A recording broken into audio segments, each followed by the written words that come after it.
Yevgeny V. Prigozhin, left serving dinner to President Vladimir V Putin in Moscow in 2011, when Mr. Putin was Prime Minister. Pool photo by Misha Japaradze Street, Petersburg, Russia, long before he was indicted by the United States in a case involving the troll factory that spearheaded Russian efforts to meddle in the 2016 United States elections. Yevgeny V. Prigozhin emerged from prison just as the Soviet Union was collapsing and opened a hot dog stand. Soon, he has said, the rubles were piling up faster than his mother could count them in the kitchen of the modest apartment, and he was set on his improbable career. He earned the slightly mocking nickname of Putin's cook despite his humble, troubled youth. Mr. Prigozhin became one of Russia's richest men, joining a charmed circle whose members often share one particular attribute: the proximity to President Vladimir V. Putin. The small club of loyalists who gain Mr. Putin's trust often feast, as Mr. Prigozhin has, on enormous state contracts. In return, they are expected to provide other, darker services to the Kremlin as needed. On Friday, Mr. Prigozhin was one of 13 Russians indicted by a federal jury for interfering in the American election. According to the indictment, Mr. Prigozhin, 56, controlled the entity that financed the troll factory, known as the Internet Research Agency, which waged information warfare against the United States by creating fictitious social media personas, spreading falsehoods and promoting messages supportive of Donald J.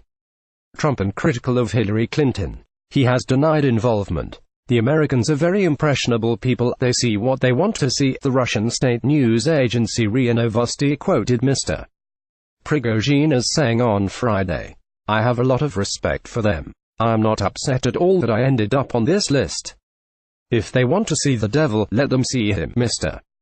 Prigozhin's critics, including opposition politicians, journalists and activists, the United States Treasury and now the Special Counsel, Robert S. Mueller III, say he has emerged as Mr.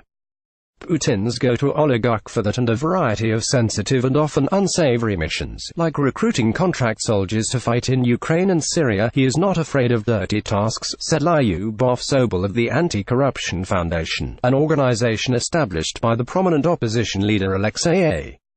Navalny to investigate abuse of state contracts and other illicit schemes. He can fulfill any task for Putin, ranging from fighting the opposition to sending mercenaries to Syria, she said.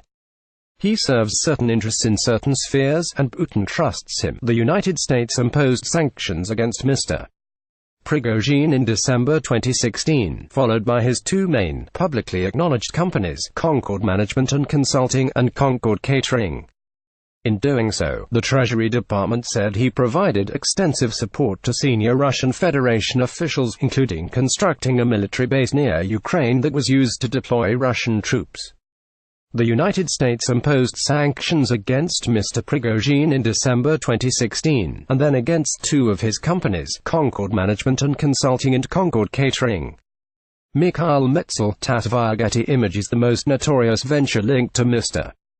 Prigozhin, however, is the troll farm that is accused of attacking opposition figures in Russia and seeking to magnify and aggravate social and political divisions in the West.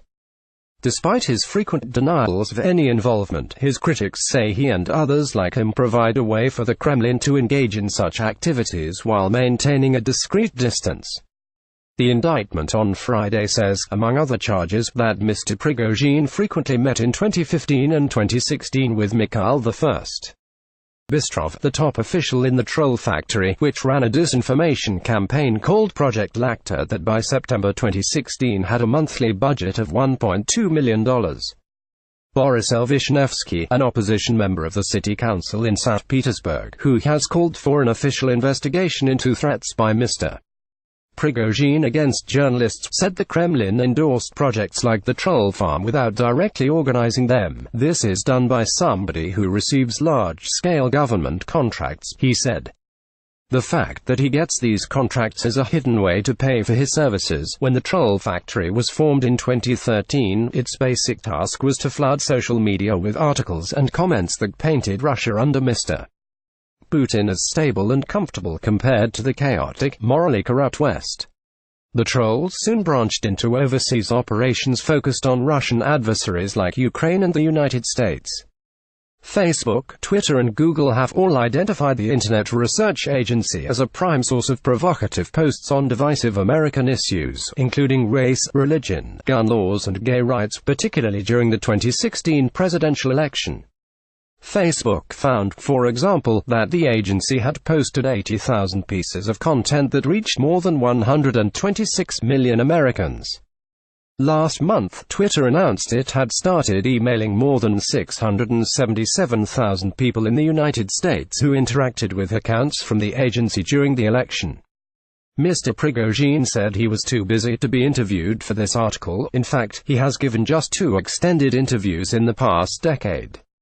He issued a denial of the accusations of meddling in the 2016 election. However, after a recent investigation published by the Russian news magazine RBC, neither Concord Company nor other structures owned by the businessman are in any way connected with the activities directed toward meddling in the U.S. election. RBC quoted one of Mr. Prigozhin's representatives as saying, Dmitry Peskov, Mr. Putin's spokesman, also denied any Kremlin connection to the Internet Research Agency. Despite Mr. Prigozhin's veil of secrecy, limited details about his personal life have emerged, mostly through the Instagram accounts of his 2 grown children. One picture featured his son, Pavel, walking naked on the deck of the 115-foot family yacht. Other pictures showed a private jet and a vintage powder blue Lincoln Continental, said to be Mr. Prigozhin's favorite car. His daughter Polina posted a picture of the sweeping view from his wooded compound in Gelendzhik, the resort town on the Black Sea. The compound, including a pier for the yacht, was built in an ostensibly protected forest much beloved by Mr. Putin and his cronies, according to the Anti-Corruption Foundation. The day after researchers from the foundation leafed through the Instagram accounts and took multiple screenshots, the accounts went private. The foundation launched a drone over the sprawling family compound outside St. Petersburg to photograph what it said were father-daughter mansions and various amenities, including a full basketball court and a helicopter pad. Delovoye Peterburg, an independent daily newspaper published in St. Petersburg, listed him last year as ranking 83rd among the city's 304 ruble billionaires, with 11 billion rubles, or almost $200 million.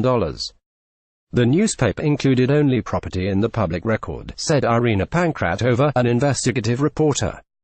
If all property linked to him had been counted, she said, he would rank in the top 5. Born in 1961, in what was then Leningrad, now St. Petersburg, Mr. Prigozhin showed adolescent promise as a champion cross-country skier that was cut short in 1981 by a prison sentence for robbery and other crimes, according to an extensive biography compiled by Medusa, an online investigative publication. When he got out after 9 years, he started the hot dog business, which led to his running a chain of convenience stores and eventually to starting several deluxe if kitschy restaurants in St. Petersburg. His patrons wanted to see something new in their lives and were tired of just eating cutlets with vodka. Mr. Prigozhin told a magazine called Elite Society. An old rust bucket that he and his soon-to-be jettison partners converted to the floating new island restaurant became St. Petersburg's most fashionable dining spot. Eventually, Mr. Putin himself showed up, towing world leaders. He hosted President Jacques Chirac of France and his wife in 2001 and President George W. Bush in 2002. President Putin celebrated his own birthday there in 2003. During these glittering occasions, Mr. Prigozhin made sure to hover nearby, sometimes even clearing empty plates. He was not a chef himself despite the Putin's cook moniker. But Mr. Putin apparently admired his style. The president saw how I built in my business starting from a kiosk.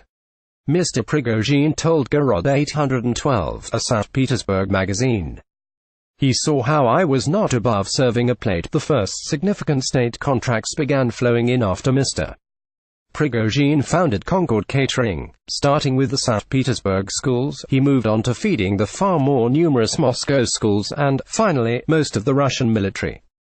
His trademark became lavish state banquets, including inauguration feasts for both recent presidents, Dmitry Medvedev and Mr. Putin. In just the past 5 years, Mr. Prigozhin has received government contracts worth $3.1 billion, the Anti-Corruption Foundation reported.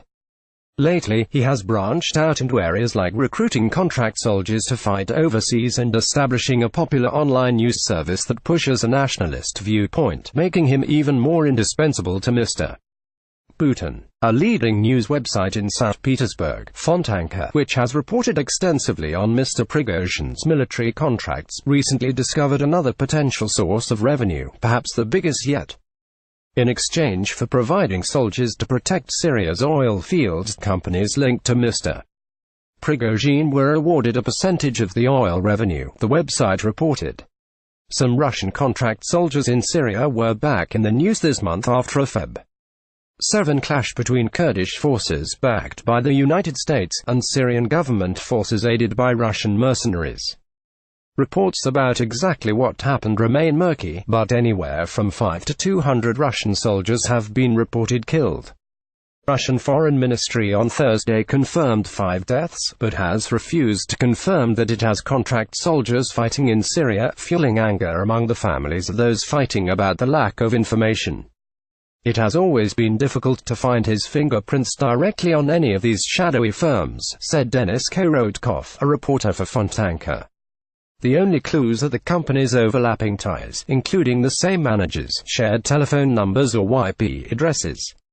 After studying this material, Fontanka and the Anti-Corruption Foundation concluded in 2016 that significant government contracts were going to clusters of fake companies designed to circumvent federal rules on competitive bidding. State regulators also reviewed 8 defense ministry contracts won by businesses linked to Mr. Prigozhin and issued a stern rebuke in May 2017. Russian law mandates that any contract go to the lowest bidder, but the winning tenders were only a fraction lower than the rest. Otherwise the bids were virtually identical, the anti-monopoly service said, calling the 2015 bids fixed. The government announced that it would not press charges.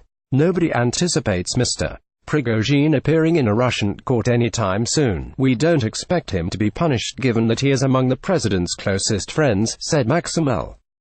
Reznik, another St. Petersburg legislator demanding that he be investigated.